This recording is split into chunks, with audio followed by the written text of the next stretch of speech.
ఇంట్రోలో చెప్తూ మీకు కొన్ని రాళ్ళ దెబ్బలు తగిలినాయి అని చెప్పాను.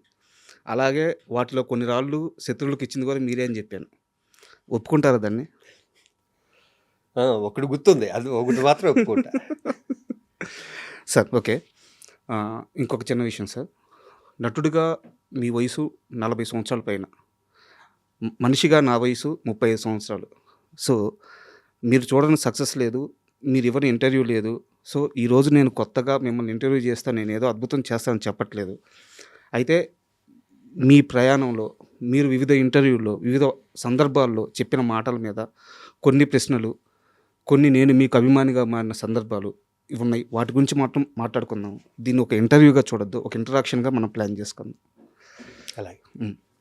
ఇంటర్వ్యూకి వెళ్ళే ముందు సార్ నాకు మామూలుగా అలవాటు ఏంటంటే గెస్ట్ వచ్చినప్పుడు ఆ గెస్ట్తో నాకు ఒక ఫ్యాన్ మూమెంట్ ఉంటుంది. ఎందుకంటే మీలాంటి వాళ్ళందరినీ చూసే మేము ఇక్కడ ఉన్నామంటే ఏదో నేర్చుకొని ఇక్కడికి వచ్చామన్నమాట.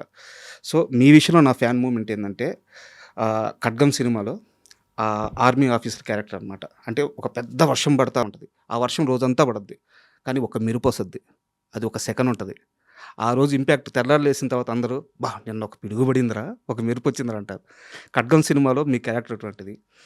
నాకు ఆ క్యారెక్టర్ చేస్తున్నప్పుడు కానీ, ఆ క్యారెక్టర్ మీకు కృష్ణవంశీ గారు చెప్పినప్పుడు కానీ, ఆ సందర్భంలో జరిగిన మాటలు కానీ, ఏదన్నా కొన్ని విషయాలు నాకు ఆ సీన్ గురించి కావాలి సార్. ఆల్రెడీ ఇంతకుముందు కూడా ఈ విషయం నేను చెప్పాను సార్. కృష్ణవంశీ సినిమాలో నేను ఇంచుమించు చాలా సినిమాల వరకు నేను మెయిన్ క్యారెక్టర్లు వేస్తుంటా సార్.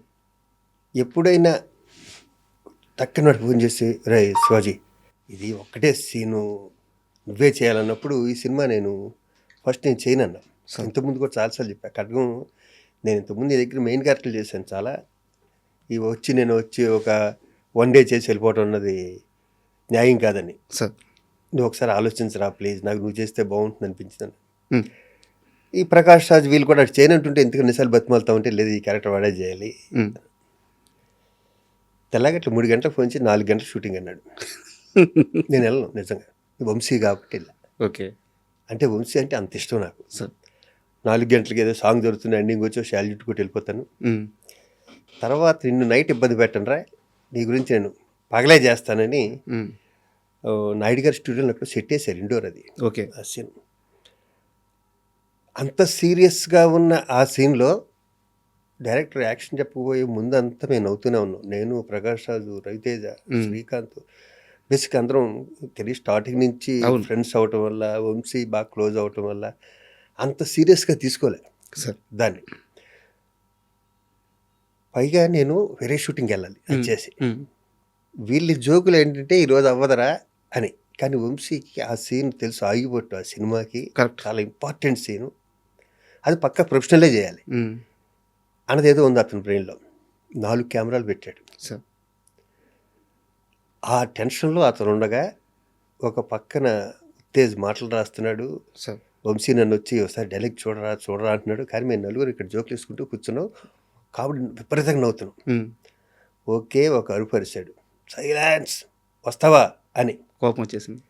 డెఫినెట్గా వస్తుంది. సీరియస్ సీన్లో మేము జోకులు వేసుకుంటూ కూర్చుంటే ప్రకాష్ అందరూ ఒకటే షాట్ ఓకే, ఒకటే షాట్ ఓకే. ఆ తర్వాత క్లోజ్లో ఉన్నది తీసాడు అని తెలియదు కానీ సింగిల్ షాట్ ఓకే అది. సార్ ఇప్పటికీ నేను 500 పైన సినిమాలు చేసినాను. నన్ను ఇంకా ఏదైనా ఫంక్షన్కి వెళ్ళి అక్కడికి వెళ్ళినా ఖడ్గం గురించి అడుగుతానంటే ఆ credit goes to Krishna Vamsi only. Sir and కొంచెం ఎక్స్టెన్షన్ క్వశ్చన్స్ సార్ దీనికి. ప్లీజ్. మొన్న సర్జికల్ స్ట్రైక్ సంథింగ్ ఇవన్నీ జరిగినాయి అనమాట, మనం అంతా చూసాము. దేశం అంతా గర్వించే మూమెంట్. ఆ సమయంలో నాకు మీరు చెప్పిన డైలాగ్ గుర్తొచ్చిందనమాట.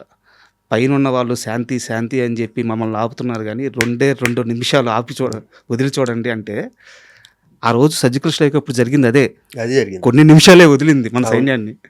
సో అసలు నాకు ఆ ఇన్సిడెంట్లో ఆ సీన్ పెట్టుకొని చూశాను అనమాట. ఒక రకమైన పంపించారు ఆ రోజు నాకు. ఎన్ని ఇలాంటి ఆగస్ట్ 15th వచ్చినా సార్, ఇలాంటి సర్జికల్ స్ట్రైక్స్ వచ్చినా కూడా ఇది బాగా రొటేట్ అవుతుంది సార్. చాలామంది పంపించారు ఆ రోజు నాకు. అండ్ సార్ అంటే నేను ఈ క్వశ్చన్ చాలా తర్వాత అడుగుదాం అనుకున్నాను, కానీ సందర్భం వచ్చింది కాబట్టి ముందే అడుగుతున్నాను, మరోలా అనుకోవద్దు.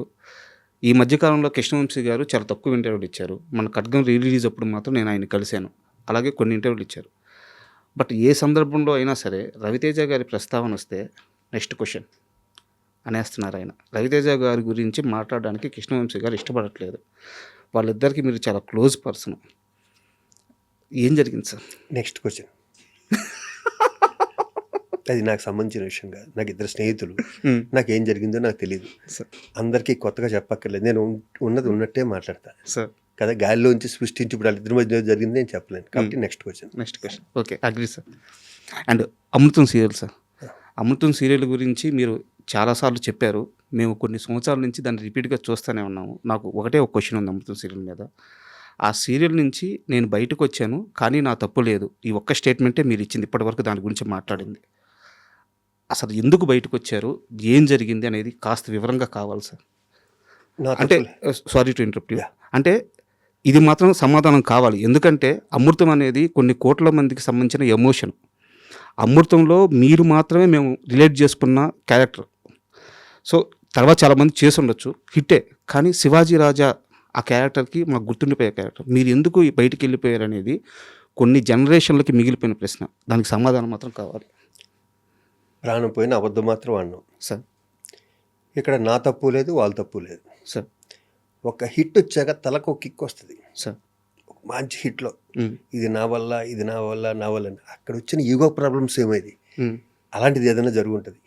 నేనేదో డబ్బింగ్ చెప్పడం లేట్ అయిందని వాళ్ళు ఏదో అలి నా మీద ఏదో ప్రోమో రిలీజ్ చేశారు. ఈ కోడి కుయ్యకపోతే ఆగిపోతుంది అలాంటిది ఏదో. ఓకే. వెంటనే నేను వేరే నా ఓన్ ప్రొడక్షన్ స్టార్ట్ చేసి నేనేదో ప్రోమో. ఈ ప్రోమోల వల్ల వచ్చిన గ్యాప్ తప్పితే నాకు వాళ్ళంటే విపరీతమైన గౌరవం. ఎందుకంటే గంగరాజు గారు కానీ, ఆ టీం కానీ, చంద్రశేఖర్ కానీ, దానికి సెంధిల్ కెమెరా, అవును సార్, వీళ్ళంతా టీం, వీళ్ళంతా చాలా అంటే బాగా డెడికేషన్ ఉన్న వ్యక్తులు వీళ్ళందరూ సార్. కదా. ఇప్పుడున్న ఈ వయసులో ఉన్న ఈ నాలెడ్జ్లు ఉంటే నేను దాంట్లో తప్పుకోను ఓకే కదా. ఒక వయసులో ఒక ఎమోషన్ ఉంటుంది, స్పీడ్ ఉంటుంది, బాడీ స్పీడ్ ఉంటుంది. అప్పుడు సినిమాలు బిజీ, ఇది బిజీ, వీళ్ళు అడిగిన డేట్ ఇవ్వాలి, ఇవాళ చెప్పి రేపు డబ్బింగ్ చెప్పేయాలి, ఇలాంటి కొన్ని ప్రెజర్స్ ఉంటాయి. సార్. దాంట్లో ఏమన్నా మిస్టేక్ జరిగిందో చెప్పుకొని శివాజీ రాజా తప్పు మాత్రం 1% కూడా ఉండదు. షూర్.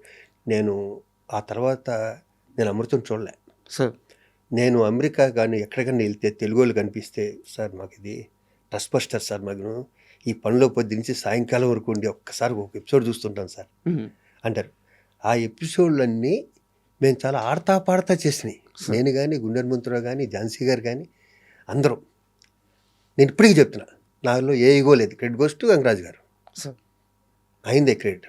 కానీ తెర మీద కనిపించిన నా క్రెడిట్ కూడా ఉంటుంది. అంతే కదా సార్. నేను ఎంత ఇంప్రవైజ్ చేయగలో దాన్ని చెడగొట్టకుండా. ఆయన నా తర్వాత అబ్జర్వ్ చేస్తుంది అంటే గంగరాజు గారి దగ్గర ఆయన ఏదైనా ఒక డైలాగ్ రాస్తే ఆ ఇంప్రెషన్లో మేము మారుస్తే దాన్ని ఆయన అలిగాడు అన్న విషయం తెలిసేది. ఓకే. నాకు ఆర్టిస్ట్గా నాకేంటంటే, నేను ఏదో ఇంప్రవైజ్ చేసాక దీన్ని బిల్డప్ చేసుకుంటున్నాను కదా, ఒకడేళ్ళకు రెండేళ్ళకులో మారిస్తే అది మాకు వచ్చి చెప్తే బాగుండేది, మూడో వ్యక్తి వచ్చి నాతో చెప్పడం ఏంటి అన్నది కూడా నాకు ఫీల్ అయ్యా. ఓకే కదా. ఆయన రైటింగ్లోనూ ఆయన దాంట్లో ఆయన గొప్ప, కానీ నా ప్రొఫెషన్లో నేను కూడా గొప్ప. అంతే కదా. ఇక్కడ వచ్చిన క్లాష్, ఈ మధ్యలో వ్యక్తులు ఉంటారుగా, ఎక్కడైనా అంతే సార్. జరిగింది అయితే ఇది. మరి వేరే ఏమన్నా ఉంటే మీరు గంగరాజు గారిని అడగ, నాకైతే ఐడియా లేదు. నేనైతే మర్చిపోయాను. ఒక క్రికెట్ మ్యాచ్కి విజయవాడ వెళ్ళి నేను, వెంకటేష్ గారు, శ్రీకాంత్ వెళ్ళి రావటం, వన్ డే లేట్ అది వెళ్ళటం, నేను డబ్బింగ్ ఏమైనా విజయవాడలో వచ్చాక చెప్తాను అన్నది కొంచెం సరిగ్గా చెప్పలేకపోయింది వచ్చి నేను. ఓకే కదా. అదేదో హట్టారని తెలిసింది. నాకు తెలిసిందైతే సార్, నా ప్రొఫెషన్ ఎదుటి ఇంతే. అవును.